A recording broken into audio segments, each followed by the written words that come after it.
All right, guys, this is Eric, and today we're going to start this exciting series about the sales process and actually how to sell on the phone, what to say, when to say it, how to say it, what I like to call phraseology. So whenever you're in telephonic sales, it is very similar to when you're selling in person, except you need to do a few things differently to gain trust faster and also to, I think, better enunciate your words and express yourself in a way in which the voice inflection can be understood by the client on the other end. And there's a couple of tips and tricks that I do to kind of help guide that along and create that kind of in-person feel, even though I'm on the phone. One of them is that I do this a lot. I move my hands. I think moving my hands is a way for me to express myself better so that when I do so, it helps to change the inflection in my voice so that I can sound I guess, more animated on the phone, which is incredibly important when you're doing phone sales, because if you're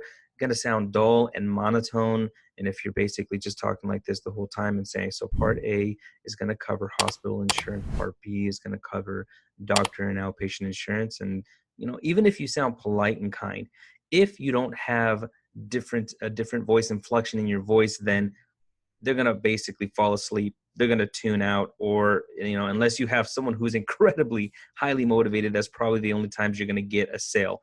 So it's super important that you are animated on the phone, that you help to do that by standing up and walking around, having a headset on so that you can do that. A wireless headset is best so you can walk around while you're talking, use your hands, and all these things in motion help to change the tone of your voice whenever you're talking so that they can be more engaged with you. So to kick off this series, I want to start by talking about the very first thing that I think is important, and that is to understand that this is a numbers game. Yeah, hasn't changed. Sales has always been a numbers game. And yeah, you'll see a lot of stuff on Facebook and Instagram, LinkedIn, and courses that kind of preach and teach that, hey, it's why waste your time with the numbers game? Make the numbers come to you. Let's design it so that people are setting up appointments with you, calling you, doing this and that. Those are all good things to implement, but it's not going to help you scale to the level you want to without having to know that there's always going to be a high amount of numbers that you need to get through in order to get to the sales. Okay, it's not changed. It's still a numbers game.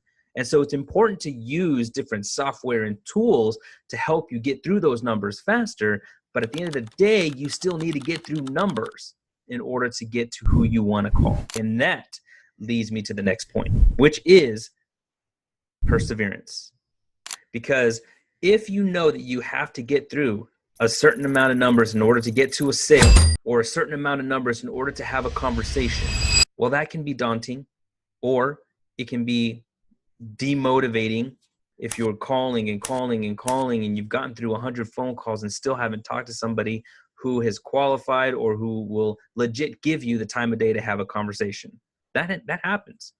And if you know anything about the sales game, you'll know that it's an ebb and flow business. Ebb and flow, ups and downs, peaks and valleys. There's going to be days where you'll go dry. And that doesn't mean that you're a horrible salesperson. That's just the name of the game. And there's going to be days where you end up selling 4 or 5 policies in one day based on the same exact output of energy and effort. Why? Because it's a numbers game. It ebbs and flows. It's sales. And at the end of the day, those who do the hard work, those that do the things that people don't want, that most people don't want to do, those are the ones that succeed. And that's why, if you've noticed across the board, the majority of wealth is created in the sales game, sales of some kind. Why? Because it's the position where most people do not want to be. Why? Because it makes you uncomfortable, because you have to do things that are outside of your wheelhouse in order to get the results that you're looking for. And that is 100% the reason why anybody who is willing to follow what I say and do exactly what I say and implement it will see results, because it will take you outside of your comfort zone, but that's where you're going to find results. You're not going to find it in your comfort zone. So just take that, keep that in mind as we go through this video series about sales training. So the next point then that I want to make after that is the last point for this little video is bravery.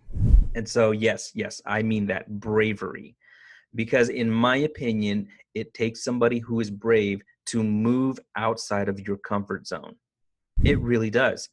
And what I've noticed is that with the agents that I've trained, those who listen and those who implement the quickest what I'm telling them are the ones who see results the quickest.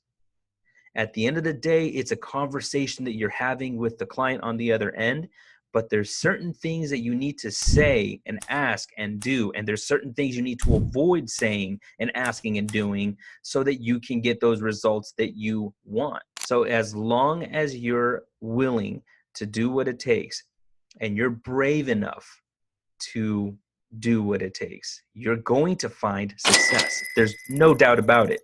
It's just a matter of time. So you have to hang in there. You have to make sure that you are doing the things that are different from what you're possibly doing right now. Now, if you're already a great salesperson, then you probably already know a lot of the stuff I'm going to teach. But if you're not, but you want to be, then you're in for a good ride, because this video series is going to help you to become a stronger phone sales and in-person salesperson.